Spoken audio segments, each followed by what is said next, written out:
안녕하십니까. 행복한 아침 이재용입니다. 안녕하세요. 정예인입니다. 새로운 한 주가 시작됐습니다. 오늘은 6월 12일 월요일이고요. 비가 오락가락해서 그런지 날도 좀 습해진 것 같고 모기가 한두 마리 왱 하고 나타나는 거 보니까 확실히 여름은 여름입니다. 네, 저는 여름이 왔다는 걸 그 상온에 잠깐 둔 음식이 쉬어버렸을 때 여름이 왔구나라는 생각이 듭니다. 날이 무더워지면서 장염 환자도 늘어나고 있다고 하니까요. 모쪼록 음식 관리 잘 하셔야겠습니다. 오늘도 아침부터 해가 쨍쨍이던데 날씨 궁금합니다. 박소영 기상캐스터. 네, 상암동에 나와 있는 박소연입니다. 여름색이 짙어지면서 비와 소나기 소식이 잦은데요. 오늘도 곳곳으로는 소나기가 지날 수 있겠습니다. 작은 우산 하나 챙기시면 좋겠습니다.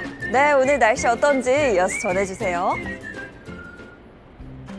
오늘 전국에 구름 많은 가운데 아침까지 서쪽 내륙과 해안가를 중심으로는 매우 짙은 안개가 끼겠습니다. 출근길 안전운전 하셔야겠습니다. 오늘 낮부터 새벽 사이에는 동쪽을 중심으로 갑작스러운 소나기가 지날 수 있는데요. 예상되는 소나기의 양은 5에서 많게는 50mm가 예상됩니다.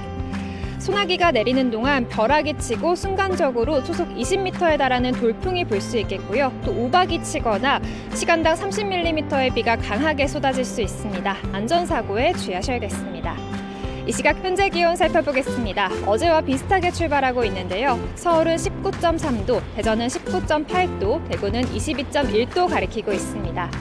오늘 한낮 기온 살펴보겠습니다. 서울은 27도, 광주는 30도, 부산은 26도가 예상됩니다. 주 후반으로 갈수록 기온은 점점 더 오르겠고요. 당분간 소나기가 자주 찾아오겠습니다. 지금까지 날씨 전해드렸습니다.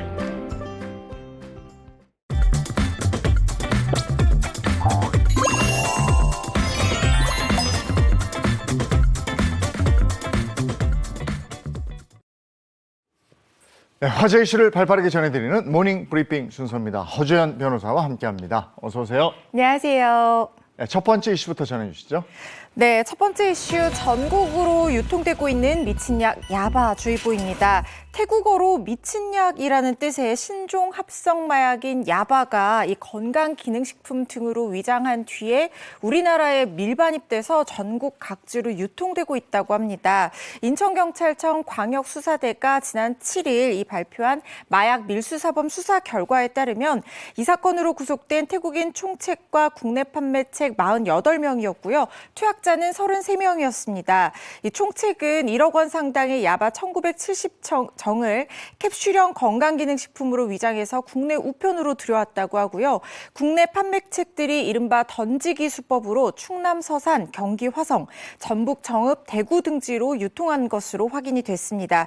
이렇게 밀수입된 야바 주로 시골 마을로 보내진다고 하는데요. 경찰은 야바를 사고 판 이 태국인 대부분이 농어촌이나 공장에서 일하는 태국인 노동자들이었다고 하고요. 특히 이 불법 체류자들이 모여서 함께 마약을 투약하기도 했다고 설명했습니다. 네, 인구가 많은 도심지가 아닌 이 농어촌을 중심으로 야바가 유통되고 있습니다. 특별한 이유가 있을까요? 이 농촌에서 일하는 외국인 근로자들이 늘어났잖아요. 네. 그것과 좀 관련이 깊은 것으로 보입니다. 이 태국을 비롯한 동남아 지역에서는요, 야바가 널리 유통되는 그런 약물이라고 합니다. 그러다 보니까 한국에 들어와서 농촌에서 일하면서 야바를 찾는 외국인 노동자들 중심으로 유통이 이루어지고 있는 걸로 경찰이 파악하고 있는데요. 관련해서 마약 수사기관 관계자는 야바는 마약 중에서도 합금 마약이라서 구하기가 쉽고 저렴해서 동남아에서 주로 유통된다라고 설명을 했습니다. 또 농촌에서 들어오는 이 태국인 근로자들이 자국에서 쉽게 투약하던 야바를 찾다 보니까 농촌을 중심으로 이 마약류가 퍼지고 있는 것이다라고 판단을 한 걸로 보이는데요.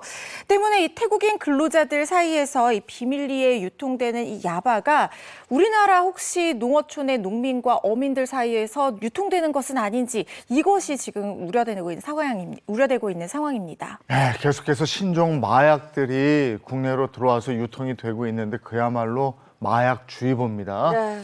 자, 다음 이슈 전해주시죠. 네, 다음 이슈 사칭 SNS 계정에 도움을 요청한 뒤에 일어난 기적입니다. 이재용 삼성전자 회장의 SNS 계정, 사칭 계정인데요. 여기에 딸이 희귀 질환을 앓고 있다라고 도움을 요청했더니 정말로 이 삼성서울병원 측에 연락을 받았다는 아이 어머니 A씨의 사연이 화제입니다.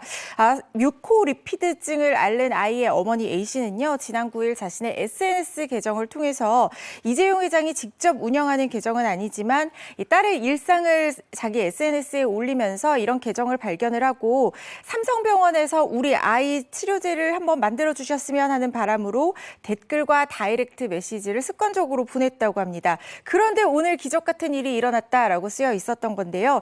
일단 뮤코리피드증이라고 하는 것은 아이가 태어난 지 8개월 이내에 척추측만증, 고관절 탈골, 합지증, 인지장애, 시각장애 같은 증상이 발현되는 이 희귀 유전 질환으로요. 네. 현재까지 특별한 치료법은 없는 것으로 알려져 있는 질환입니다. 이 마땅한 치료법이 없다니 이게 엄마로서 얼마나 애가 탔을까 싶은데요. 기적이 일어났습니다. 구체적으로 이게 어떻게 된 일일까요? 네, 아이 어머니 A씨에 따르면요. 딸 소율이가 낮잠을 자는 시간에 지역번호 02번으로 전화가 와서 모르는 번호라서 받을까 말까 고민하다가 받았더니 삼성서울병원 구성윤 교수님이 직접 전화를 주신 거였다고 합니다. 뮤코지들증 이형 치료제를 만들기로 했다라는 반가운 소식을 전해주신 건데요. 상상도 못했는데 세상에 확정 전화를 주셨다라면서 감격했다고 합니다. A씨에 따르면 이 조 교수는 물론 시간이 굉장히 오래 걸리기 때문에 이 딸이 치료제를 쓸 수도 있지만 못 쓸 수도 있는 상황이다라고도 설명을 했다고 하고요. 아이들의 세포도 조직을 엉덩이나 허벅지에서 채취해야 한다라는 얘기도 해주셨다고 합니다. 그렇지만 이렇게 치료제를 만드는 것만으로도 이 아이 어머니한테는 엄청난 희망인 거예요. 그래서 물론 시키는 대로 다 해야죠라고 하면서 다음 달 7월 입원해서 이 조직도 떼고 정기검사도 받기로 했다라고 하면서 아직까지 믿겨지지 않는다라고 얘기하면서 감격스러워하는 모습도 전했습니다. 치료제 개발에 들어간다. 그야말로 이제 희망이 생긴 거잖아요. 근데 이 소식이 알려지면서 이제 네티즌들 사이에서는 이 회장이 지시한 거 아니냐 이런 축성 내용들이 또 막 돌더라고요. 그러니까요. 그런데 이게 사칭 계정이다 보니까 이 회장이 직접 보고 지시를 한 것은 아니고 이 아이 어머니의 그만큼 간절한 바람이 와 닿았다, 하늘에 가 닿았다 이런 게 아닌가 싶은데요.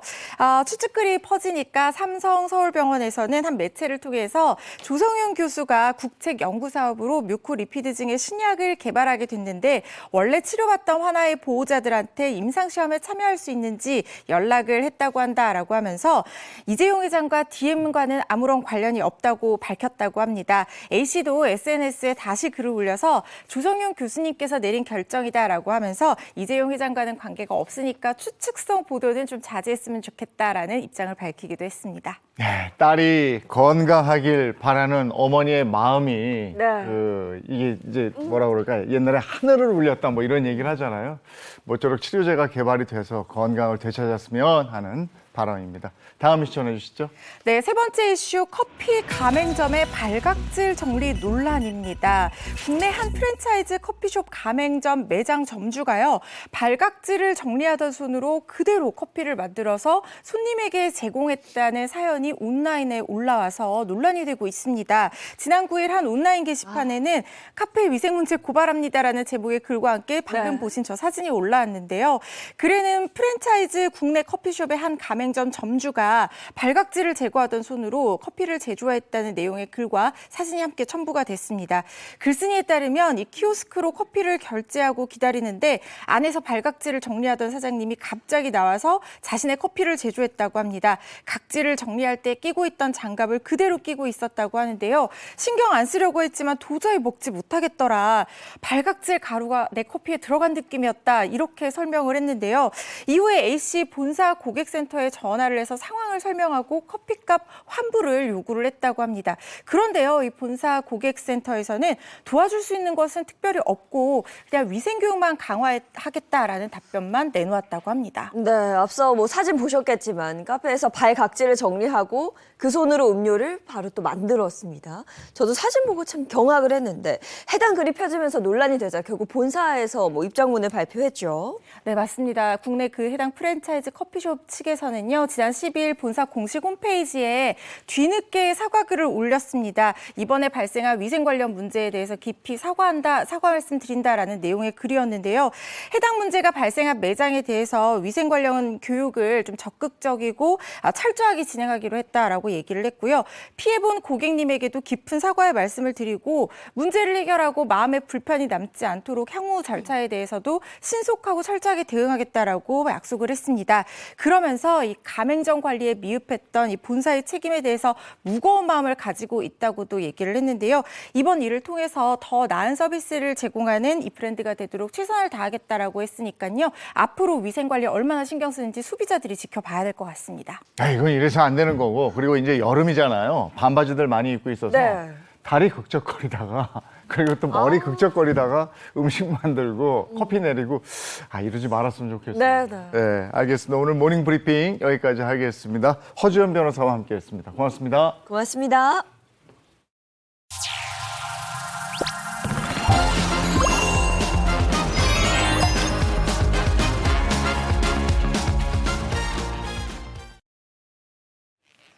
네, 이번에 자동차 관련 얘기 나누겠습니다. 방송인 박수림 씨 그리고 이민중 기자입니다. 어서 오세요. 안녕하세요. 네, 안녕하세요. 반갑습니다. 이민준 기자, 오늘 준비한 주제는 뭐예요? 네, 오늘은요, 우리나라에서 이 최초 수식어를 부여한 자동차들의 역사 이야기를 좀 가져왔습니다. 네. 먼저 우리나라 이 한반도에 현대적 개념의 자동차가 언제쯤 좀 들어왔을 거라고 보세요?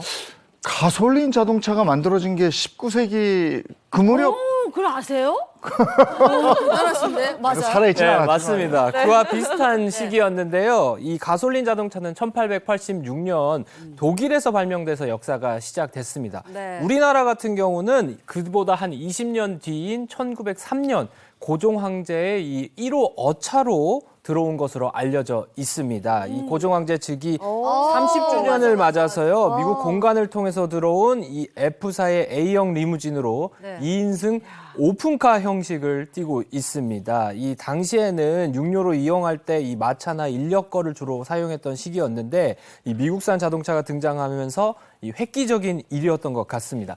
다만 이 역사적으로 정확한 기록이 좀 남아있지 않고 일설로만 좀 전해지는 한계가 있고요. 또 안타깝게도 1904년 이 러일 전쟁이 발발하면서 이 어차가 흔적도 없이 사라졌다고 합니다.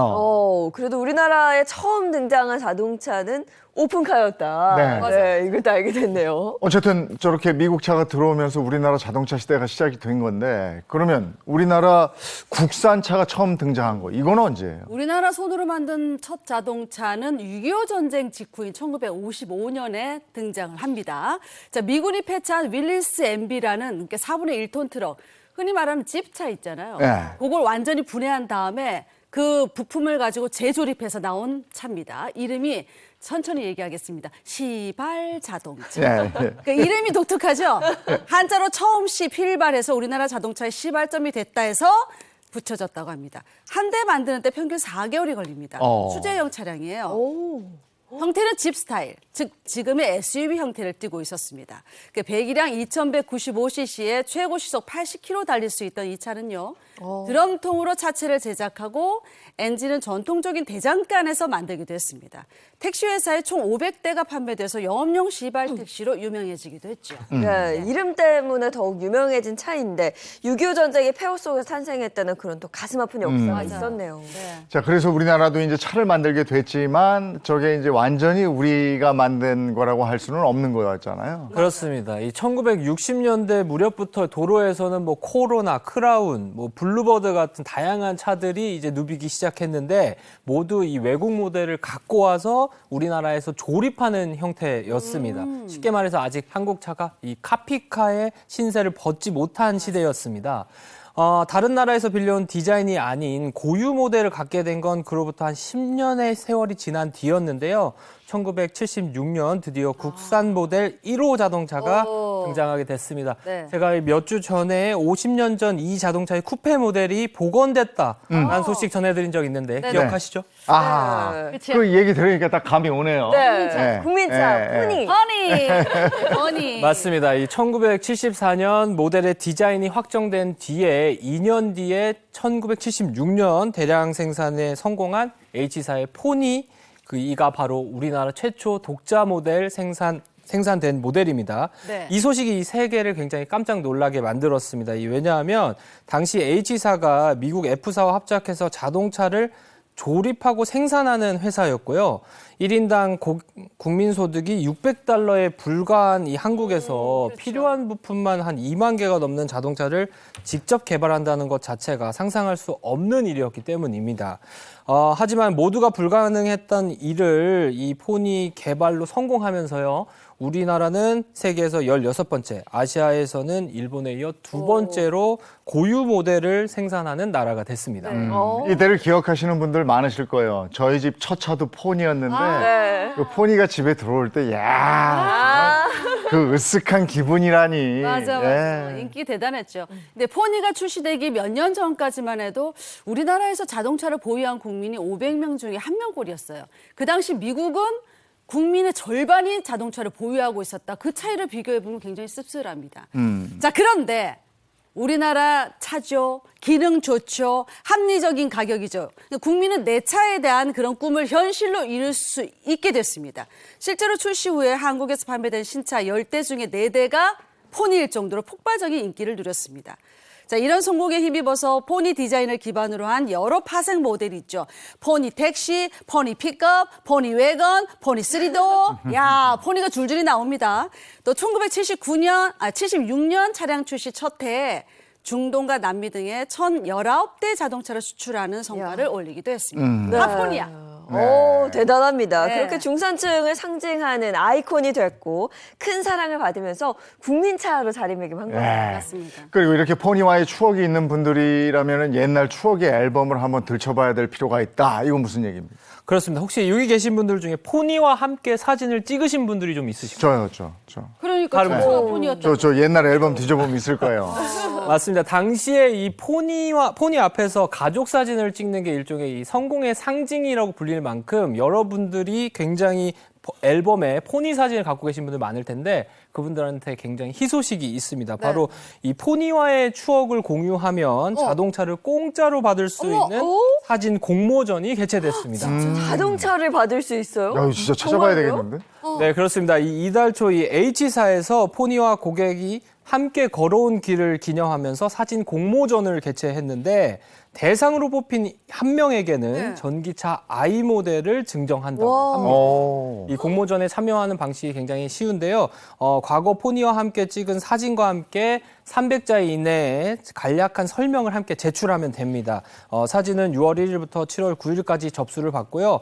제출한 사진과 사연을 종합적으로 고려해서 7월 중에 선정 작품을 발표할 예정이라고 하니까 관심 있는 분들은 좀 참고하시면 좋을 것 같습니다. 저도 어렸을 때 몇 장 찍은 것 같은데 앨범 뒤져봐야겠네. 그러니까. 아니다. 경운기 앞에서 찍었다. 경운기야? 포니가 아닙니다. 예. 아니 저는 어떡해요. 저 시간을 되돌릴 수도 없고 포니 앞에서 찍은 사진이 그러네. 없거든요. 합성하면 안 돼요. 네, 뭐 방법은 있습니다. 이 6월 9일부터 8월 6일까지 포니의 역사와 실제 차량을 볼 수 있는 전시회가 강남에서 열리거든요. 거기에 가셔서 사진을 찍어서 제출하는 것도 가능하다고 하니까 해당 전시장에 방문해서 사진을 찍고 제출하시면 될 것 같습니다. 예, 그렇군요. K자동차의 역사를 한번 되돌아볼 수 있는 그런 시간이었습니다. 이번에는 우리 주변에서 일어나는 사건, 사고를 법의 관점으로 풀어보겠습니다. 그 법이 알고 싶다.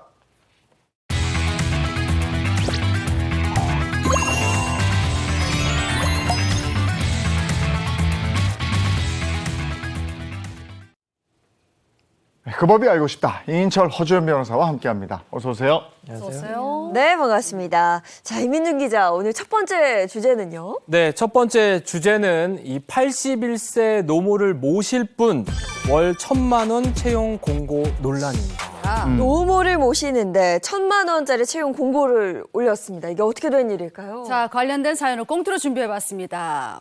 지원자는 제가 하고 면접관은 예인 씨가 하고 그리고 회사 대표는 이재영 님이 하시면 되겠습니다. 이 사연 실제 사건을 바탕으로 재구성했습니다. 사연 속으로 고고!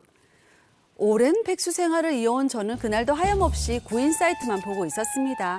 근데 저에게 딱 맞는 제가 그토록 기다려온 구인 광고가 있는 게 아니겠어요? 심지어 월급도 1,000만 원이나 주는데 말입니다. 저기요, 안녕하세요. 면접 보러 왔습니다. 아, 들어오세요. 제가 면접관입니다. 네. 아니, 보안이 힘 좀 쓰시겠네요. 일단 가산점 드리고. 어머, 그래요? 아니, 집안일은 좀 하세요? 집안일이요? 집안일. 뭐 백수라서 매일 집안일을 하긴 하는데. 아, 오케이. 플러스 1점. 마지막으로 결혼 혹시 하셨나요? 결혼 아니요, 저 미혼이에요. 오케이. 어머. 1차 면접 합격입니다. 대표님이랑 최종 면접 남았으니까 여기서 잠깐만 기다리고 계세요. 저 진짜 1차 합격이에요? 숨만 쉰 것 같은데 뭐죠? 그렇게 순식간에 1차 면접에 합격한 저는 긴장되는 마음으로 파이널 라운드 최종 면접을 남기고 있었습니다. 그리고 잠시 후 회사 대표라는 사람이 제 이름을 불렀습니다. 대기번호 1번 박수림 씨 들어오세요. 아, 안녕하세요. 접니다. 오. 아니 왜 이제 와 오셨어요? 저희 회사가 찾던 인재상 바로 그 자체입니다. 본부장 시켜드릴 테니까 다음 주부터 출근하세요. 대리부터 시작하나? 본부장 바로 시작하나? 저 합격한 거 맞아? 어떡해. 고맙습니다. 얼른 엄마한테 가서 자랑해야지. 아하, 집에는 못 갑니다. 이제 앞으로 저희 집에서 출퇴근 쭉 하도록 그렇게 조치하겠습니다. 아니, 저 집 바로 요 5분 거리거든요. 저 대표님 집에서 왜 출근합니까? 저희 집에 출근합니다. 아하, 그냥 본부장이시니까 저희 회사 본부장 조건이 네. 대표인 저하고 결혼을 하는 거예요. 그리고 집에 연로한 부모가 기다리고 계시니까 빨리 갑시다. 미친 거 아니야, 이 사람! 여보, 어머, 뭔 일이야? 미쳐 사기꾼이야, 완전히! 평생의 꿈도 못 꿀 일생일대 기회라고 생각했는데 기회는 무슨 기분만 망치고 말았습니다. 자기 배우자감을 구인구직 사이트에서 구하고 있던 남자. 이 이상한 남자를 신고할 수 있을까요? 어이, 뭐야? 이거 진짜 특이한 구인 공고인데 이거 뭐예요? 네, 지난달 30일 이 한 구인 구직 사이트에 이상한 공고가 좀 올라와서 논란이 네. 됐습니다. 어떤 내용이었는지 함께 일단 보시겠습니다. 일단 조건만 좀 따져보면 다소 좀 평범해 보이는데요. 네. 이 공고에 따르면 채용 대상은 이 경력 무관이고 학력은 고졸 이상이었고요. 사무직으로 주 5일 오전 9시부터 6시까지 근무하는 사원을 모집하고 있었습니다. 네네. 뭐 영어와 중국어, 일본어 가능자는 우대한다는 설정이 돼 있었는데요. 네. 다만 좀 특이한 게 급여는 월 500만 원에서 1000만 원이란 점이었고요. 또 채용 시에 직책이 바로 본부장이나 센터장이 된다는 게 좀 눈길을 좀 끌었습니다. 그러니까 일반 사무직 치고는 월급이 좀 세다 이런 느낌이 있었지만 여기까지만 봐서는 이상한 걸 못 느꼈어요. 지금. 네. 네. 네, 그런데 이 상세 근무 조건을 보시면 이상한 걸 좀 보실 수 있습니다. 네. 이 채용 공고의 첫 번째 조건이 회사 대표와 결혼한다는 거였습니다. 이 작성자는 필수 자격 조건 10가지를 구체적으로 좀 덧붙였는데 네. 그중에 이 58세, 168cm, 60kg 미혼남 개발자 대표와 2023년 8월 8일 8시 혼인신고 및 이후 출산할 수 있어야 한다. 또는 뭐 혼인신고 전까지 무상으로 제공하는 원룸에서 거주하며 81세의 어머니를 돌봐줘야 한다는 자격 요건을 담겨 놓았던 겁니다. 야, 결혼하고 출산을 하는 게 이게 자격 조건이라는 거예요? 그러니까 81세 노모를 돌봐줘야 하고 그러니까 배우자 찾는 글을 잘못 올린 거 아닐까 이런 생각이 드는데요. 그건 또 아니었습니다. 이 필수 사항에는요, 혼인 신고 후에도 계속 근무를 해야 되고요. 또 출산 휴가 등 모든 복지와 급여를 지급한다라고 근로해야 한다는 점을 확실하게 좀 적어놨고요. 또 나처럼 평생 이 일을 할 사람이 필요하다면서 평생 사원을 모집한다라고 적어놨어요. 그러니까 자신과 결혼하고 아이 낳고 그리고 회사에서 일도 하고 뭐 이런 직원을 철인이야. 채용하는 조건이네요. 아니 근데 이게 진짜 뭔지 모르겠어요. 공개 구혼 글인지 공개 구인 글인지 저희도 좀 헷갈리거든요. 맞아요. 이 공고가 알려지면서 논란이 굉장히 컸을 것 같은데요. 그렇습니다. 이 해당 공고는 사이트 내부 규정에 따라서 하루 만에 마감이 됐는데요. 그 이후에도 이 사이트에 올라와 있고 SNS와 커뮤니티를 통해서 확산이 좀 됐습니다. 결국 좀 논란이 되니까 이달 초에 사이트 측에서 공고를 좀 삭제를 했습니다. 한편 누리꾼들은요, 이 잘못 본 줄 알았는데 진짜 구인글 맞냐? 또는 뭐 1000만 원이면 한 명은 가사 도우미, 한 명은 간병인을 뽑고 결혼은 결혼대로 해야지 생각을 좀 잘못했다. 또 그냥 현대판 노예 구하는 거 아니냐 이런 거센 비난이 쏟아졌습니다. 아니 채용 공고를 올린 사람의 생각이 궁금한데 대체 왜 이런 글을 올렸다는 겁니까? 네, 이 얼마 전 한 매체와의 전화 통화를 통해서 이 채용 공고를 올린 회사 대표 A 씨의 이야기를 좀 들을 수 있었습니다. 이 A 씨 같은 경우는요, 개인 SNS나 결혼 플랫폼 통해서 공개 구원했지만 잘 성사가 안 됐다고 얘기했고요. 또 그러면서 SNS로 접근을 해서 돈을 뜯어내는 이 로맨스 스캠 등 사기 목적으로 접근한 사람들이 좀 있어서 구인 구직 홈페이지에 글을 올리게 된 거라고 설명했습니다. 아무리 그래도 배우자를 구하든가 직원을 구하든가 둘 중에 하나를 해야지 본인의 채용 공고가 잘못됐다는 걸 못 느꼈나 봐요. 이렇게 될 줄은. 그렇습니다. 이 해당 전화 통화에서 A 씨 같은 경우는 그간 사업과 가정사 문제 때문에 이제라도 어머니를 제대로 모시기 위해서 같이 일하면서 결혼도 할 수 있는 배우자를 찾기 위했던 거였는데 뭐가 잘못됐는지 사실 잘 모르겠다 이렇게 주장하기도 했습니다. 모르겠다. A 씨의 해명을 들어도 이게 쉽게 좀 납득이 안 되는데 이 사건 어떻게 보셨습니까? 근데 뭐 저는 이제 이런 피해자들 호소를 자주 듣는 편이에요. 왜냐하면 결혼했는데 네. 이게 내가 결혼한 건지 가사도우미인지 이렇게 생각하는 아내분들이 있고요. 네. 그다음에 남편 같은 경우는 내가 결혼했는지 돈 버는 기회가 됐는지 모르겠다. 아, 진짜. 근데 정말로 너무 황당한 것 같고 이렇게 이제 조건만 어떻게 보면 조건만 보고 지금 사람 만나려고 하는 거잖아요. 나중에 조건 때문에 큰 후회하니까 꼭 기억하시기 바랍니다.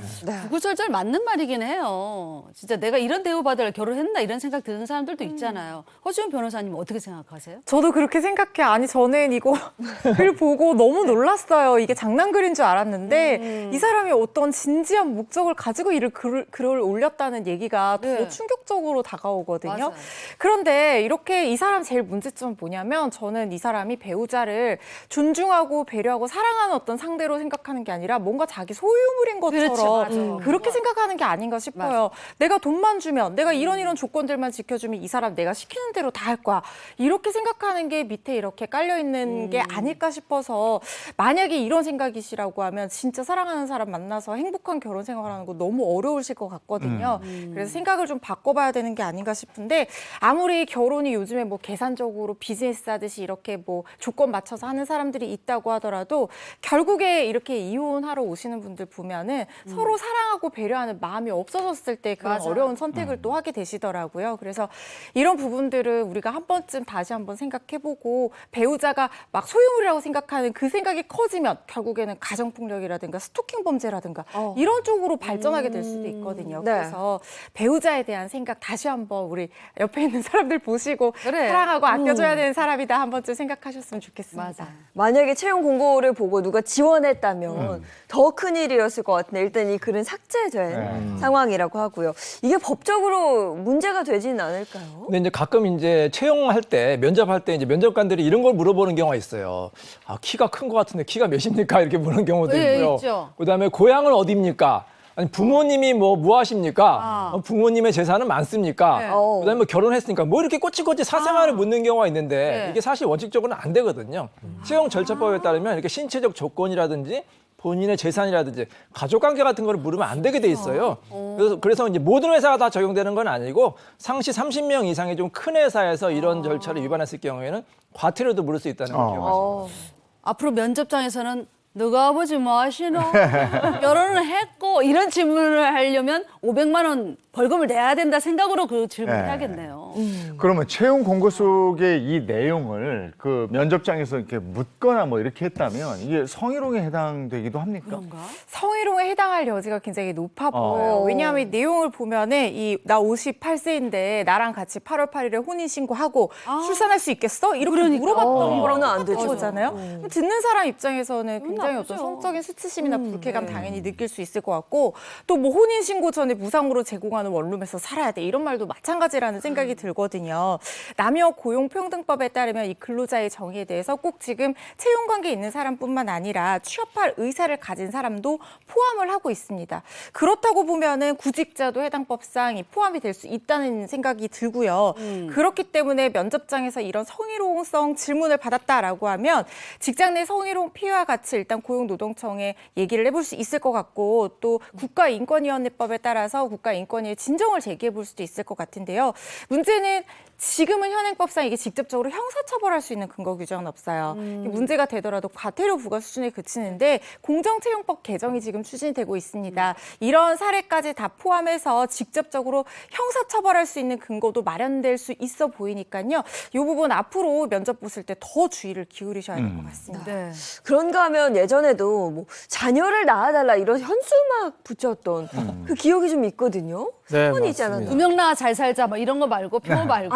네, 아이를 낳아달라. 뭐 진짜? 이런. 네. 네, 그렇습니다. 이 사건 좀 기억하시는 분들 많으실 텐데요. 네. 지난 3월 대구에서 한 60대 남성이 이 할아버지 아이 낳고 살림할 희생종 13살부터 20세 여성을 뭐야? 구한다는 내용의 현수막을 여자 고등학교, 여자 중학교 근처에 게시해 논란이 일었던 사건이 있었습니다. 여학생들 진짜 불쾌감 너무 크게 느꼈을 것 같아요. 제가 지금 봐도 너무 화나는데 그 법적인 결과 어떻게 됐어요? 네, 이 남성은요 아동복지법과 이 5개 광고물법 위반 혐의로 기소가 됐고요.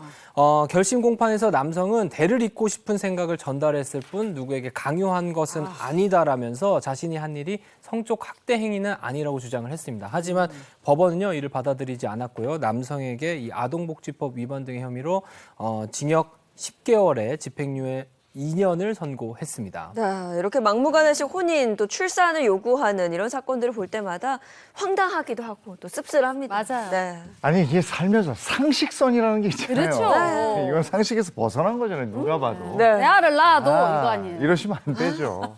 자, 다음 주제로 넘어가겠습니다. 이민준 기자. 네. 그 법이 알고 싶다. 두 번째 주제는요. 이 돌려차기남 신상 공개 영상. 네. 정작 피해자는 당혹입니다. 예, 최근 뉴스에 이제 화제가 됐는데 네. 그리고 각자 나름대로의 생각들을 많이 말씀하시더라고요. 네, 예, 구체적으로 어떻게 된 일인가요? 네, 이른바 이 부산 돌려차기 사건 가해자의 얼굴과 신상을 한 유튜버가 공개를 하면서요. 이 범죄자에 대한 사적 제재에 대해서 좀 화두가 되고 있습니다. 사건은요. 지난해 5월이죠. 부산의 한 오피스텔 출입구에서 이 가해자 A 씨가 정말. 일면식도 없는 피해자 짜증나, B 씨의 머리를 강하게 발로 차 기절시킨 사건입니다. 가해자는 1심에서 살인 미수 혐의로 징역 12년을 선고받았습니다. 그런데 이 항소심 과정에서 피해자의 청바지에서 이 가해자의 DNA가 검출되는 등 추가 증거가 드러나면서 이 강간 살인 미수 혐의로 공소장이 변경이 됐고요. 검찰은 1심의 형량보다 2배 넘는 징역 35년을 구형을 했습니다. 네네네. 항소심 재판 결과가 오늘 또 발표가 날 예정이라고 합니다. 네. 하마터면 살인 미수로만 끝날 뻔한 사건이었는데 성폭행 추가 의혹이 드러나면서 이 검사의 구형 형량이 더 높아졌죠. 저 뉴스 보면서 너무 화나더라고요, 진짜. 근데 2심 선고 전에 뭐 또 다른 문제가 생긴 겁니까? 네, 문제는 이 네. 2심 선고를 앞둔 지난 2일 이 탐정을 자처하는 유튜버가 가해자 30대 남성 A 씨의 신상을 공개하게 되면서 불거지게 됐습니다. 이 유튜버가 올린 9분짜리 영상에서는 A 씨의 사진과 이름, 생년월일, 그리고 신장, 그리고 전과 기록 등 상세하게 공개가 됐는데요. 영상이 화제가 되면서 조회수가 오늘 아침 기준 630만 회를 넘어서기도 했습니다. 네네네. 이에 이 누리꾼들은 이 가해자의 SNS 계정까지도 찾아냈고요. 또 이른바 이 온라인 신상털이가 이어지기도 했습니다. 일부 누리꾼들은 사적 제재에 대한 우려를 제기하기도 했는데요. 또 한편으로 반대쪽에서는 이 후원을 통해서 유튜버에 대한 행동을 칭찬하는 응원하는 경우도 있었습니다. 네, 가해자의 신상 정보가 공개가 되면서 참 그 여러 가지 얘기들이 지금 있습니다. 근데 이게 이제 피해자의 동의를 받고 결정한 겁니까? 바로 그 부분이 조금 문제인데요. 네. 정작 당사자인 피해자는 나한테 그런 의견을 물어보지 않았다라고 밝혔습니다. 피해자 B 씨는요, 한 매체와의 전화통화에서 해당 유튜버에게 A 씨 신상 공개해달라고 요청한 적 없고 공개에 대한 의견도 묻지 않았다라고 밝혔습니다. 물론 해당 영상에 본인의 인터뷰 내용이 담겼는데 이건 혹시 모를 추가 범죄 등을 예방하는 취지로 A 씨의 신상 공개를 원했던 것이며 그 방법은 합법적이어야 한다고 믿었다는 겁니다. 결국 피해자 측은 이 유튜버의 영상을 통해 A 씨 신상이 공개된 것을 보고 나서야 이것을 알게 됐다고 털어놓았습니다. 네, 피해자의 동의를 받지 않고 가해자의 신상 공개를 했습니다. 대체 왜 그랬을까요? 네, 뭐 유튜버는 이 영상을 통해서요, 가해자에 대한 사적 제재에 대한 이유를 좀 설명을 했습니다. 네. 이 일로 사실적시 명예훼손으로 처벌받을 수도 있다는 것도 알고 있고, 또 가해자를 통해서 가해자에게 보복범죄 대상이 될 수 있다는 것도 안다면서, 네. 하지만 이 피해자가 적극적으로 원하고 있고 피해자의 고통을 분담하는 차원에서 고심 끝에 공개하기로 결정했다고 설명을 했습니다. 네. 또한 영상이 나온 이후에요, 채널 공지글을 통해서 신상 공개와 관련해서 피해자분의 요청이나 사전 동의는 사실은 없었다고 분명히 밝힌다고 또 적어 놓았습니다. 근데 이제 피해자 측이 우려하는 게 또 하나가 있다면서요. 네, 그렇습니다. 이 피해자 측은요, 이번 신상 공개가 혹시 다가올, 그러니까 오늘 발표될 2심 선고에 영향을 줄까 우려를 좀 표하고 있습니다. 피해자 측 변호사 같은 경우는요, 1심에서 살인 미수 혐의가 적용됐고 선고가 코앞이라면서 피해자는 재판부를 자극하거나 여론의 역풍을 받을 만한 사적 신상 공개에 대해서는 원할 이유가 없다라고 밝혔습니다. 알겠습니다. 일단 하나씩 좀 따져봐야 할 텐데요. 네.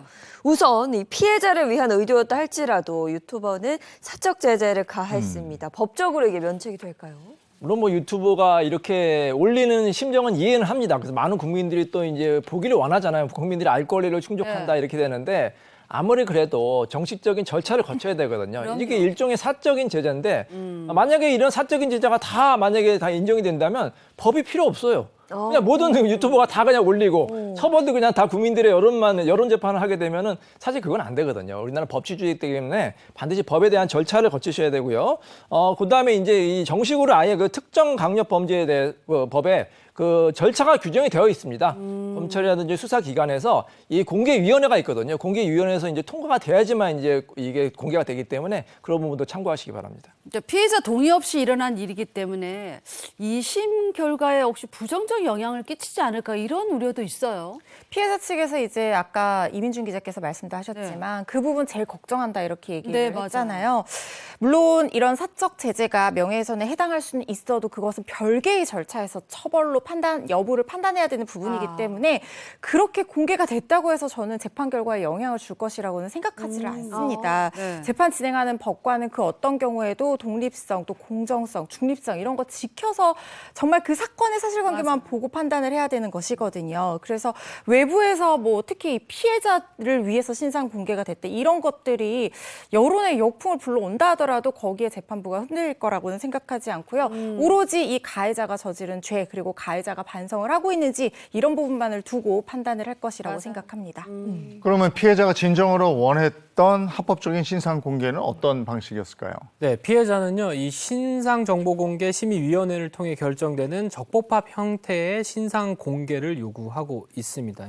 우리나라 이 특정 강력범죄법상 범행수단의 잔인성이 좀 입증되고요. 네. 국민의 알 권리가 필요하다고 판단되면 신상을 공개할 수 있는데요. 이 가령 최근에 부산에서 20대 여성을 살해했던 이 정유정의 경우 경찰 조사 단계에서 이 잔인성이 좀 인정이 됐고요.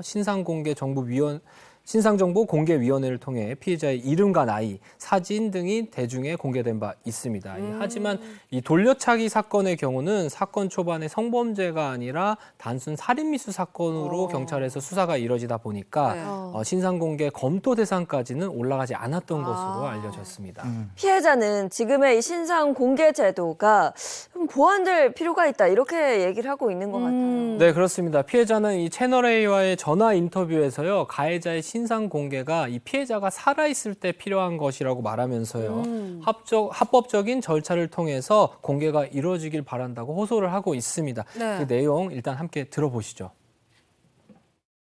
이사는 집 주소까지 다 알고 있는데 보복범죄를 계획하고 있고 저희 가족들도 너무 무서워하고 살아있는 피해자가 있을 때 더 필요한 거라고 생각이 들거든요. 피해자의 주장이 일리가 있잖아요. 네. 그죠? 네, 그리고 보복범죄 위험 때문에 늘 긴장하고 살아야 돼요. 맞아. 그러니까요. 이 가해자의 신상 공개, 부산 돌려차기 사건은 안 되고 정유정 사건은 되고 그 기준이 어떻길래 이렇게 차이가 나는 건지 그것도 좀 궁금합니다. 법에는 4가지 기준인데 여러분이 한번 판단해 보시겠어요? 네. 첫 번째는 범행 수단이 잔인하고 중대 피해가 발생할 것. 해당할 것 맞죠? 네네. 두 번째 충분한 증거가 있을 것. 뭐 영상이 증거 있을 것, 있죠. 증거도 있죠. 알 권리 보장 등 공공의 이익에 부합할 것. 네. 부합할 수도 있고 그렇죠. 마지막에 피해자가 청소년이 아닐 것 다 아니잖아요. 부합하는데 네. 맞네. 요건에 부합해도 공개위원회가 공개한다고 통과해야만 이게 되는 거예요. 무조건 다 되는 게 아니고요. 왜 이렇게 법이 까다롭냐? 이유가 있습니다. 우리 헌법에는 무죄 추정의 원칙이라는 게 있어요. 만에 하나 이 사람이 억울하게, 물론 이 사건은 뭐 잘 모르겠지만 뭐 다른 경우를 봤을 때 억울하게 누명을 쓰는 경우도 있을 수가 있잖아요. 네. 그리고 이런 사람이 공개가 되면 그 가족들까지 같이 이제 마녀 사냥을 당한단 말이에요. 맞아. 그렇기 때문에 좀 여러 가지 요건을 검토해서 판단해야 될 것으로 보입니다. 그리고 이번 사건 같은 경우에는 그 합법적으로 신상 정보 공개를 할 수 있는 뭐 이런 방법이 아예 그냥 사라지는 거예요? 네. 지금 방법이 없는 건 아닌 것으로 생각이 돼요. 왜냐하면 항소심에서 주의적 공소 사실이 이 강간 등 살인미수로 바뀌었거든요. 그러니까 이 피해자 옷에서 DNA를 다시 이제 감식을 했고 이 피의자의 DNA가 나온 상황이거든요. 그래서 성범죄로 주의적 공소 사실이 바뀌었기 때문에 성폭력처벌법에 따라서 만약에 유죄가 나게 된다고 하면 그 부분에 대한 신상 정보에 대한 공개 명령도 부수 처분으로 같이 내릴 수 있도록 되어 있어요. 네. 그리고 이제 피해자도 그런 명령을 내려주십사 이렇게 간곡하게 요청드리고 있는 상황이라고 하거든요. 그런데 지금 항소심에 만약에 거기에서 또 상고를 하게 되면 대법원까지 가게 되고 시간은 상당히 오래 걸릴 것으로 보입니다. 그리고 이제 지난 항소심 결심 공판에서 이 가해자의 보복의 우려 없이 살고 싶다 이런 피해자가 얘기를 했어요. 피해자가 처음 자기 피해 사실 이렇게 드러내고 글을 썼을 때도 1심에서 12년이 선고가 됐었잖아요. 그때 글 제목이 뭐였냐면 12년 뒤에 저는 죽습니다였어요. 얼마나 보복 범죄가 무섭고 두려우면 지금 이렇게까지 자기가 맞아. 인터뷰를 맞아요. 성폭력 피해를 당했다는 사람이 인터뷰를 할 정도로 이렇게 힘들게 이 결정을 하고 이렇게 대중들 앞에 나서겠습니까? 우리가 그런 상황까지 오게 된 것에 대해서 이 법과 제도가 피해자를 지켜주지 못했다는 생각이 들어서 너무 가슴 아픈 사건인데요. 그만큼 사적 제재까지 올 정도로 이 국민들이 분노하고 신상공개 제도에 대해서 어떤 신뢰도를 믿지 못한다라는 것에 대해서는 지금 있는 신상공개 제도의 문제점도 저는 있다고 보여요. 절차적인 어떤 요건 문제뿐만 아니라 실효성을 위해서 머그샷 공개하는 이런 얘기들도 나오고 있잖아요. 그래서 이런 사적 공개가 이루어지기 전에 지금 있는 신상정보 제도를 잘 보완을 해서 우리가 어떤 이 제도의 취지 자체를 잘 살릴 수 있는 그런 식으로 좀 보완 작업이 이루어져야 되지 않을까 이런 생각이 듭니다. 이 사건은 경찰 단계에서 무슨 성폭력 이런 혐의가 없었기 때문에 그때 그냥 신상 정보 안 하는 걸로 그냥 지나가서 그랬다 이런 얘기 있던데. 맞습니다. 그것이 일단 경찰 단계에서는 중상해죄로 처음에 검찰에 송치가 됐어요. 그리고 검찰 단계에서 기소를 하면서 살인미수로 바뀌었거든요. 그런데 신상 정보의 범죄의 대상이 되는 것은 특정 강력 범죄에 해당을 해야 돼요. 하지만 중상해죄는 공개 대상인 이 특정 강력 범죄에 해당을 하지 않습니다. 그렇기 때문에 경찰 단계에서는 공개 여부 자체가 논의가 되지 않은 걸로 보이고요. 이후에 재판 단계로 넘어갔을 때 살인 미수는 공개 대상 범죄는 되지만 현재 지금 우리나라 신상공개 제도는요. 재판 단계에서 이거를 공개할 수 있는 근거가 없이 수사기관에서 경찰 단계에서 열리도록 되어 있거든요. 그러다 보니까 이게 수사 과정, 재판 과정 중에는 합법적으로 공개되지 않았던 걸로 보입니다. 이게 그렇게 돼 있다고 그러더라고요. 그 부분이 참 아쉬움이 많이 남습니다. 네. 자, 오늘 그 법이 알고 싶다 여기까지 하겠습니다. 고맙습니다. 고맙습니다.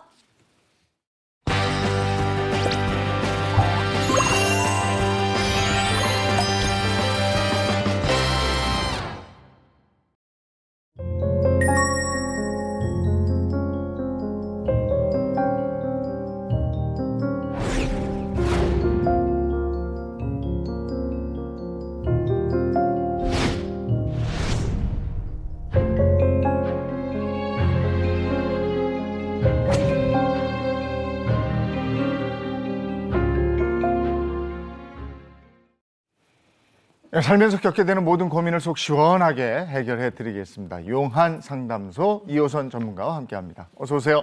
안녕하세요. 안녕하세요. 반갑습니다. 자, 오늘 상담소에서 이야기 나눌 주제는요. 네, 오늘 주제입니다. 아이 때문에 울고, 아이 때문에 울고, 웃고죠, 마지막은. 네. 그렇죠. 울고 그다음에 웃고. 네, 저는 아이가 없어서 아직 잘 모르겠지만 아이를 낳으신 분들의 얘기를 들으면 자녀가 생기기 전후로 내 인생이 나뉜다 뭐 이렇게 말씀 많이 하시더라고요. 자녀가 생기기 전후 궁금하세요? 네. 궁금하다. 그럼 애를 낳아. 애를 낳아봐. 근데 저는 일단 좀 여쭤보고 싶어요. 두 분은 아이를 낳고 좀 어떤 변화를 겪었는지 또 울었던 순간이 더 많은지 아니면 웃었던 순간이 더 많은지. 웃었던 순간이 더 많죠. 그래요? 그리고 아이가 태어나면 집안 분위기가 달라져요. 아, 대화 자체가. 집안에서 막 깔깔깔깔깔깔깔 그러다 이제 사춘기 때는 네. 좀 암울해지는데 그러다 또 지나면 아무래도 또 든든하고 예, 좋죠. 근데 그 좋은 일이 막 이렇게 너무 아이가 너무 이쁘잖아요. 네. 그 행복이 그 어떤 다른 행복하고 비교를 할 수가 없어. 예. 그 기분 좋음이 그 어떤 것보다 비교할 수 없어. 그러니까 애를 낳아봐. 이렇게 하네요. 네. 애를 낳아야 돼. 궁금하면 애를 낳아봐. 아, 자, 그래서 오늘은요, 아이 때문에 울고 또 웃은 사연들 한번 모아봤습니다. 첫 번째 사연 무엇인지 수림 씨가 전해주시겠어요? 네, 이번 사연의 제목은요. 아이도 안 넣을 거면 왜 결혼했니? 딩크 소식에 격분한 시아버지입니다. 자, 사연 읽어드리겠습니다. 안녕하세요. 저는 결혼한 지 얼마 안 된 30대 여자입니다. 저희는 아이를 낳지 않기로 한 일명 딩크 부부예요. 저는 낳아도 되고 안 낳아도 된다는 입장이라면 남편은 저보다 더 완강한 딩크족이에요. 애 키우느라 청춘을 보내기 싫다면서 그냥 저희 둘이 평생 재밌게 살자고 하더라고요. 근데 이 소식을 들은 시부모님께서 크게 분노하셨습니다. 특히 시아버님께서 니들은 아이도 안 낳을 거면서 왜 결혼했냐? 아, 속는 셈 치고 나와봐. 일단 나와보면 생각이 바뀌어. 이런 말을 하십니다. 그리고 몸에 좋은 붕어즙 같은 거 매일 보내시고요. 요즘엔 저한테만 따로 전화하셔서 신랑이 그런 마음을 가지면 너라도 좀 설득을 좀 해봐라. 이러십니다. 전요, 솔직히 잘 모르겠어요. 남편도 저도 아직 생각이 없는데 이렇게 떠밀리듯이 애를 낳아도 되나 싶기도 하고 저희는 어떻게 하면 좋을까요? 요즘 이런 일 정말 많아요. 제 주변에 결혼한 친구들 봐도 많고요. 맞아요. 뭐 아이를 낳지 않겠다라고 선언한 젊은 부부가 늘어나고 있는데 시부모님 입장에서는 이 소식이 좀 청천벽력처럼 들릴 수 있을 것 맞아. 같긴 합니다. 떠밀리듯이 아이를 낳는다 이런 표현을 썼는데 이거 소장님은 어떻게 들으셨습니까? 떠밀리듯이라는 표현에 네. 앞서서 제가 사실 오래간만에 들은 단어가 붕어즙이었어요.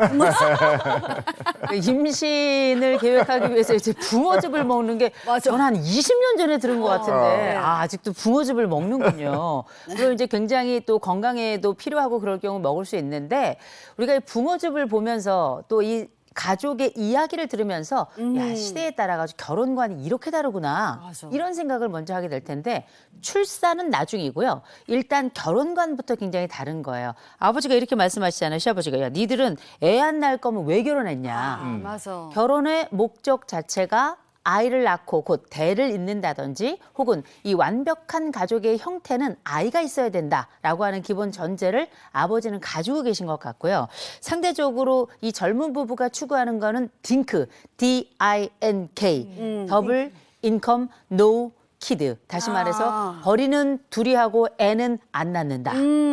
이걸 합쳐서 우리가 딩크족이라고 부르는데 이런 딩크족은 기본적으로 아이를 중심으로 가족의 행복이 만들어지는 것이 아니라 부부의 행복을 중심으로 가족은 영위되는 것이다. 이런 기준을 가지고 있어서 일단 두 분 곧 시아버지와 아들 며느리 사이에 이 세대 차이이기도 하고요. 사실상 요새 이 딩크족이 물론 저출산과 관련된 이야기이기도 합니다만 동시에 요즘 시대의 젊은 층들이 가지고 있는 기본적인 행복의 단어, 핵심 단어가 아닌가 이런 차이를 보여준다라고 저는 일단 봅니다. 하긴 옛날에는 결혼하면 바로 아이 가졌어요 이러잖아요. 기성세대라면 결혼 안 할 거면 애를 안 낳을 거면 왜 결혼하냐 이 말씀을 하실 법도 해요. 네. 요즘 딩크족을 바라보는 기성세대의 시선 이게 어떤가 또 한번 얘기를 나눠볼까요?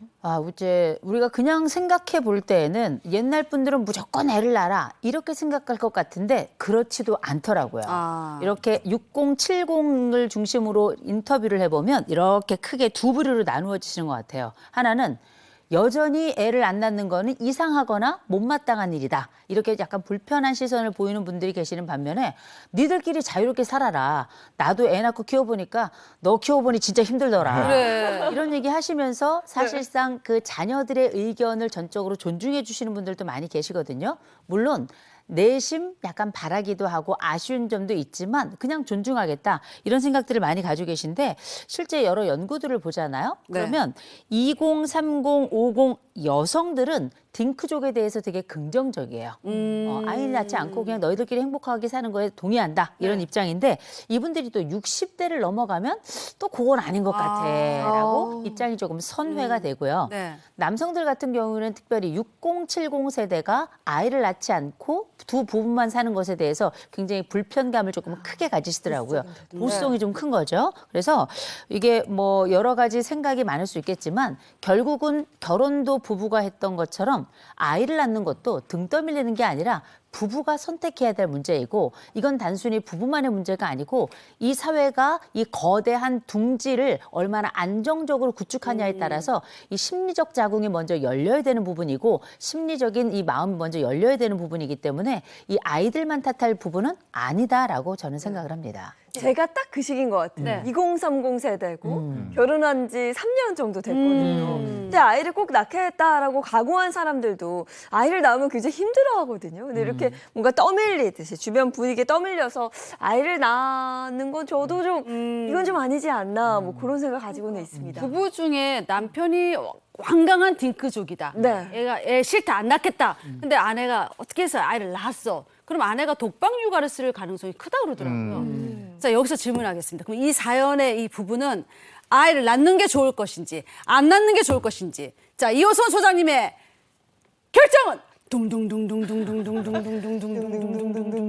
좀 이따 나라. 좀 이따 나라. 이건 등 떠밀려 낳는 육아는 결국은 누군가에게 책임을 묻게 돼요. 네. 그리고 사실상 육아처럼 기쁜 일은 전 없다고 생각하는 사람입니다. 개인적으로. 네. 결혼도 갔다 오더라도 가라 이런 입장이고 네. 아이는 이제 일단 나오면 어떻게 할 수 없으니까 그렇긴 합니다만 이 아이의 기쁨, 이 또 다른 세상을 만들어내는 이 생명의 축제를 저는 좀 경험을 해봤으면 좋겠다라고 저는 생각하는 사람이긴 합니다만 이게 자의에 의한 것이어야지 타의에 의한 것은 전 적절치 않다고 생각하고요.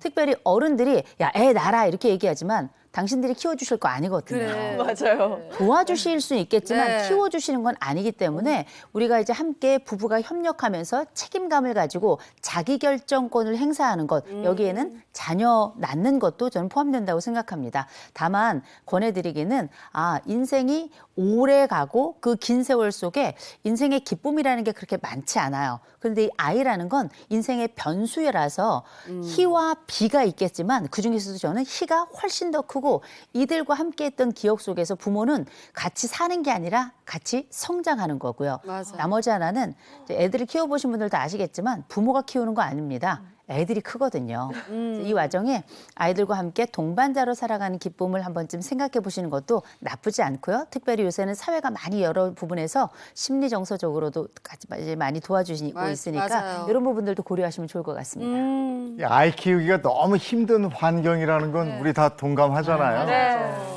근데 이렇게 아이를 낳아서 지금 벌써 올인할 준비를 하니까 엄두가 안 나는 거예요. 그러니까 요즘에 보면 아이 하나 또는 둘 낳아서 너무 걔한테 올인을 해요. 그러니까 다른 게 너무 더 힘들어지는 거예요.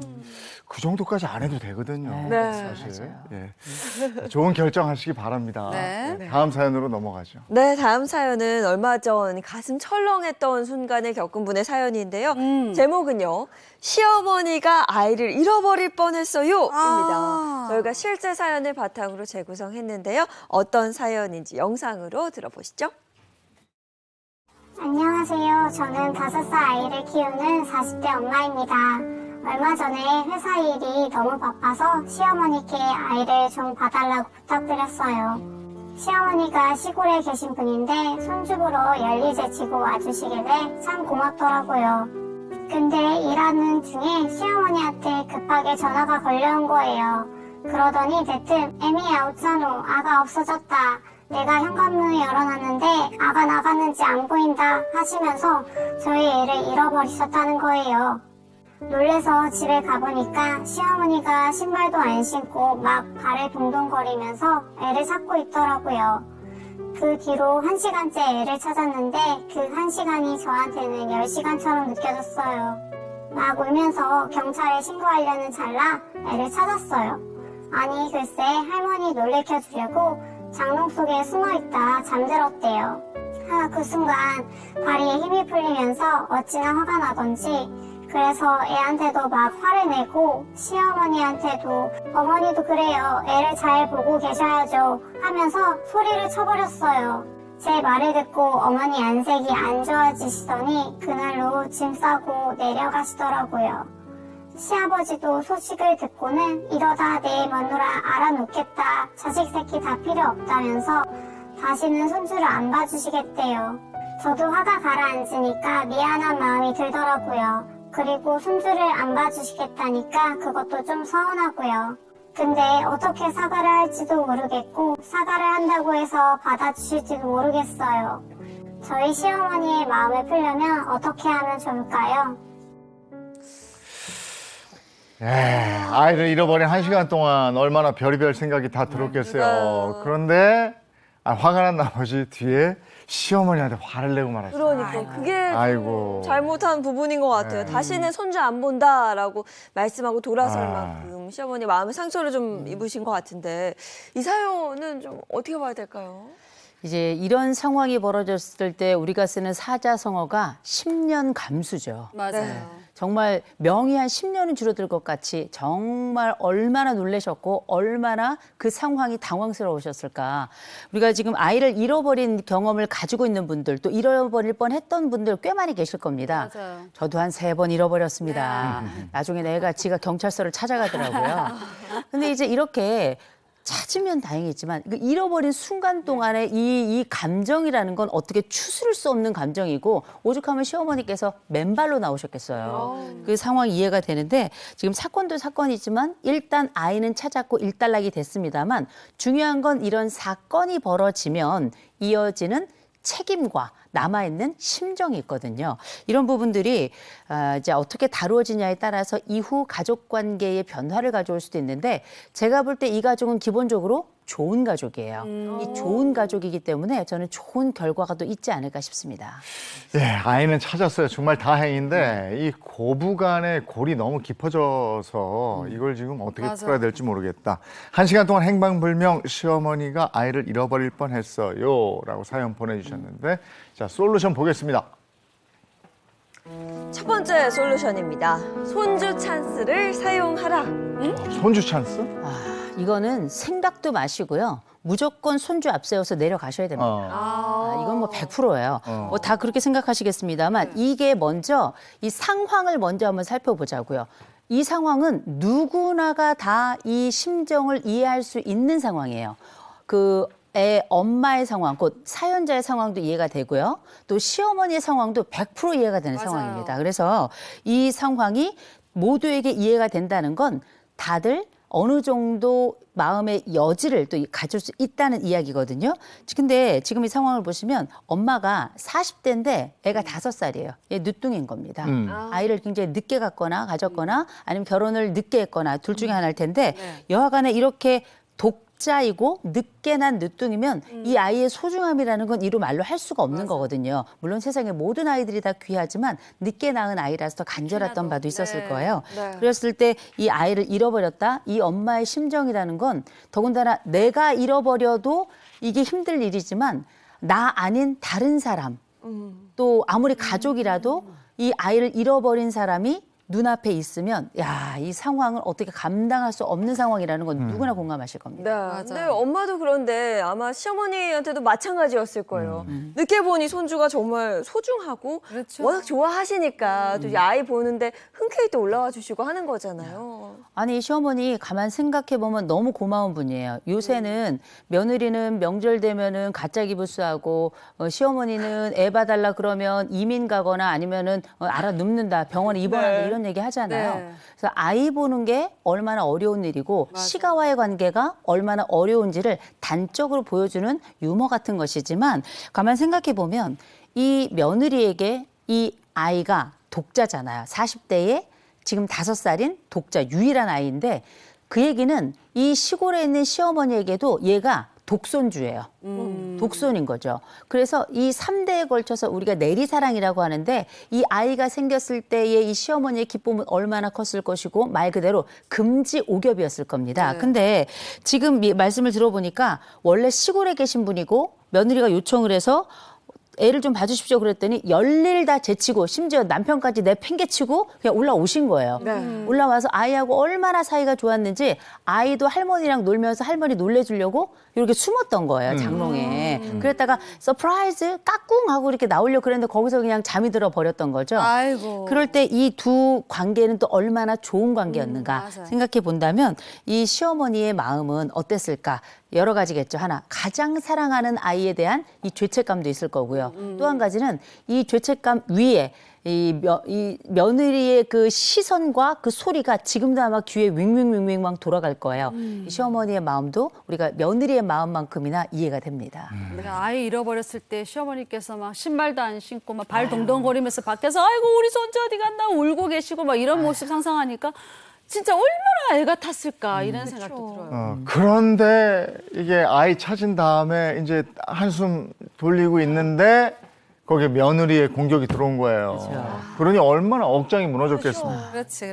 뭐 억장이 무너졌다는 말씀 딱 맞고요. 거기에 하나 더 보태자면 정말 죽고 싶을 거예요. 그 심정이 어떻겠습니까? 지금 이제 뭐 신발 못 신고 애 뛰쳐다녔다. 이 시어머니가 시골에서 계셨던 분이고 나이가 있는 분이면 관절염도 이미 있었을 거예요. 에휴. 애 잃어버리고 맨발로 뛰어다닐 정도면 관절염이고 뭐고 아무것도 생각나지 않고 정말 눈앞이 캄캄해졌던 겁니다. 그런데 애가 없어졌다. 그러면 이 할머니 심장은 뭐 거의 멈췄다고 봐야 되는 거거든요. 그런데 중요한 건 아이를 찾았어요.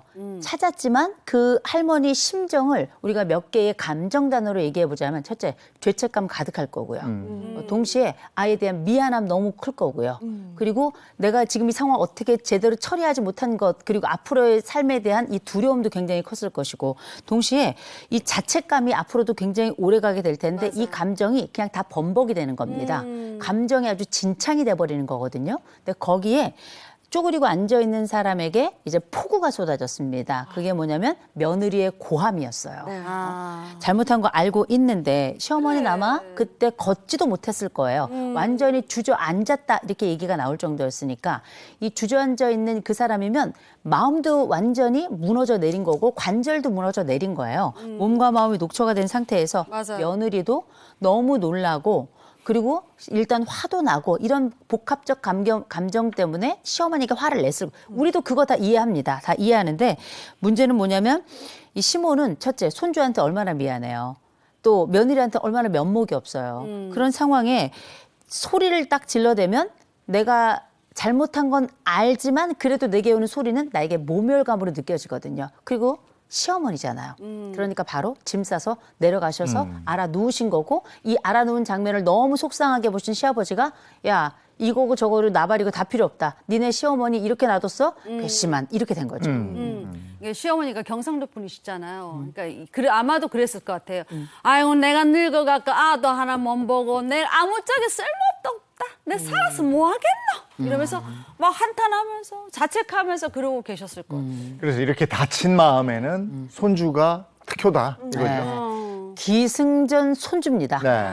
일단 앞세우고 내려가셔야 돼요. 내려가셔서 아이가 어떤 아이였는가 생각해 보면 할머니가 열일 다 제치고 올라와서 봤던 아이고요. 더군다나 이 할머니와 손주 사이에 사이가 너무 정말 친구처럼 말 그대로 이 핏줄이 가지고 있는 그 끈끈함을 서로 경험한 두 사람이거든요.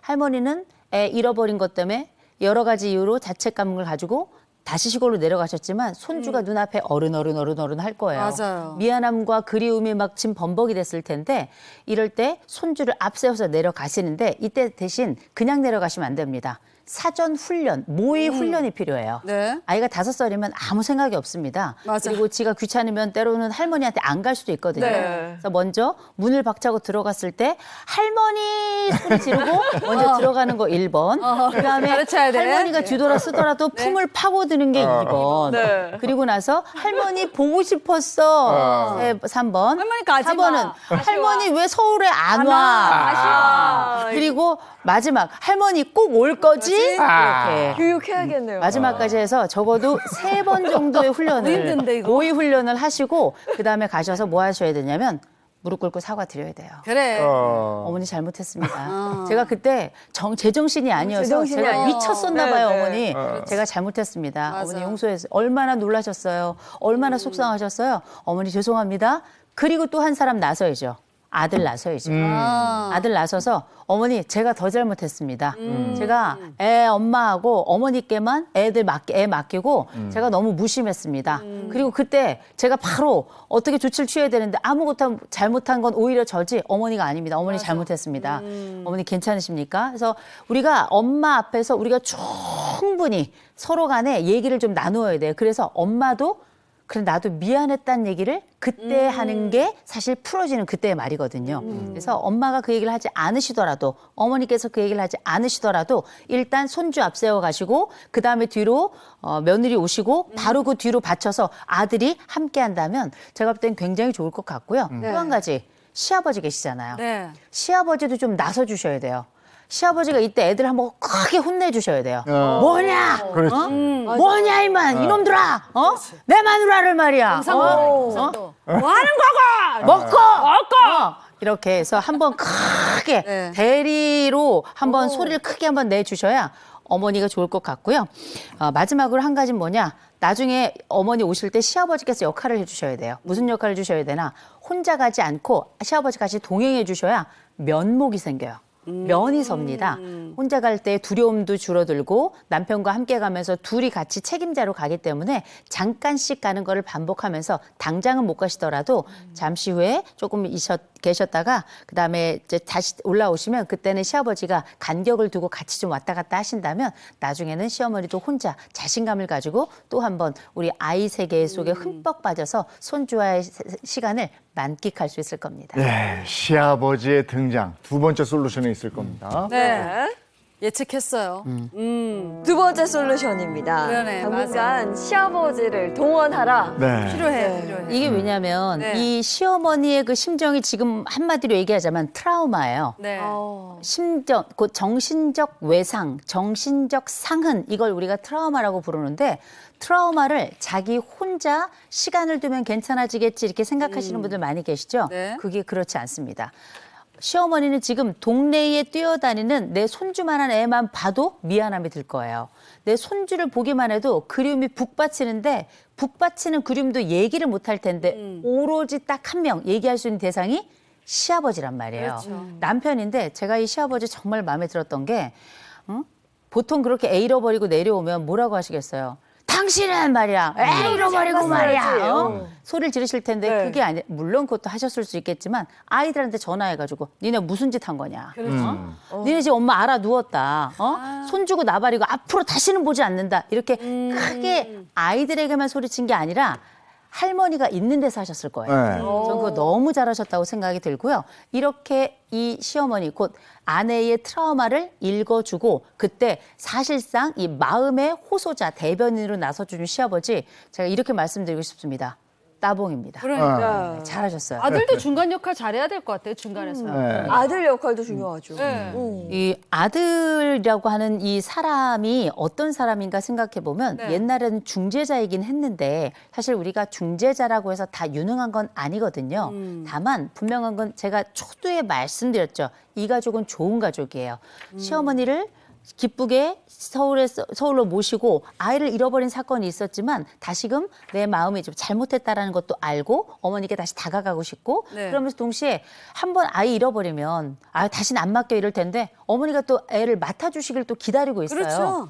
그리고 시어머니도 네. 애를 너무 사랑하고 시아버지도 아내 앞에 딱 나설 줄도 알고 그럴 때 지금 딱 한 사람 남편 곧 맞아. 애기 아빠만, 아들만 남아있는 거거든요. 네. 이 아들은 아주 생각보다 간단합니다. 아내에게 이야기하죠. 여보, 우리가 어머니께 감사하고 가서 한번 고개 숙이고 죄송하다고 꼭 말씀드리자. 그리고 당신이 내려간다면 내가 기꺼이 함께 하겠다. 그리고 어머니 앞에 따로 무릎 꿇고 말씀하셔야 돼요. 어머니 잘못했습니다. 그래. 어머니 제가 잘못했습니다. 그럼요. 정신 똑바로 차리겠습니다. 네. 이렇게 말씀드리고 어머니의 마음을 또 으르는 건 역시 남편도 있지만 아들이거든요. 아들. 네, 맞아요. 마음을 맞아요. 한번 이렇게 매만져 주시기를 부탁드립니다. 아, 아유, 그래서 이제 할머니가 마음을 좀 푸시고 아이고 내 새끼리 온나 그리고 이렇게 하면 끝나는 거야. 네, 맞아요. 다시 가자. 이런 과정이 이렇게 싹 그려지네요. 네. 그렇게 하셨으면 좋겠습니다. 그래서 다시 또 이렇게 온 가족이 그 아이로 말미암아 하하하하 호호호호 했으면 좋겠습니다. 자, 오늘 여기까지 해야 되겠네요. 네. 용한 상담소 오늘 여기까지입니다. 고맙습니다. 고맙습니다. 요즘 날이 쨍쨍하다가도 갑자기 우르릉 콩 하고 네. 소나기 내리니까 그거 대비하셔야 돼요. 갑자기 비가 오죠. 네. 오늘도 전국 곳곳에 소나비 예보 나와 있습니다. 외출하실 때는 작은 우산 하나 꼭 챙기시는 게 좋겠습니다. 행복한 하루 보내시고요. 저희는 내일 아침 7시 30분에 돌아올게요. 행복한 아침, 행복한 하루 되십시오. 고맙습니다. 고맙습니다.